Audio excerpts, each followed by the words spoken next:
Well, I certainly agree with the call for creating a new tech regulatory agency.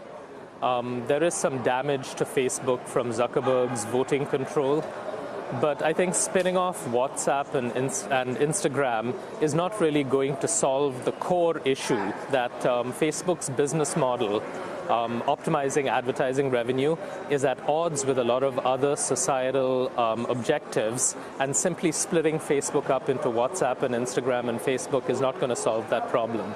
Julia, a concern for me, I guess, is that Facebook feels the need to say, hey, we are, we can match societal objectives, and then it feels the need to crack down on things like speech in order to show that it's not an enemy of the public. It's in a real pickle, frankly.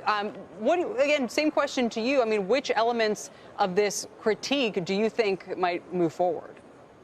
Well, look, I think it's really interesting that we still haven't seen the final fine from the Federal Trade Commission, as well as any changes they might force Facebook to adopt in order to comply with this settlement. But I also think it's worth noting that the fundamental thing that Chris Hughes is criticizing here, the idea that Facebook is so monopolistic and dominates all of these social media as well as communications platforms, Facebook Messenger, Instagram, and WhatsApp, is exactly what Mark Zuckerberg is trying to do right now. He is trying to bring together these different services, not only unify the back end in terms of messaging, but also have these different services really be populated by social updates from each other. So he's trying to integrate them so tightly that it would be impossible to break them up. And he's really making the integration of these services core to his vision for growing Facebook in the future. So Zuckerberg's vision and Chris Hughes' criticism are fundamentally at odds. Yeah, and critics of Mark Zuckerberg would say that he's consolidating power by doing that, Julia. Arun, go ahead.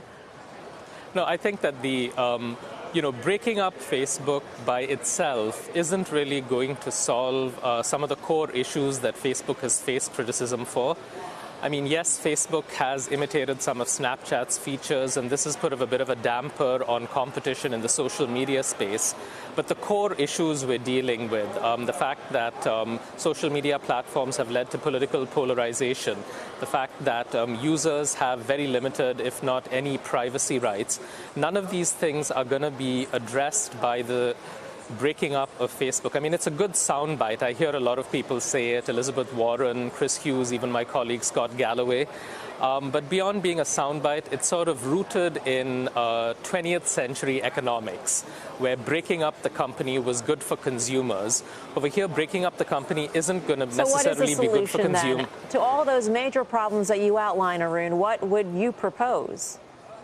Well, I'd certainly first encourage the government to strengthen the property rights that individuals have over their data.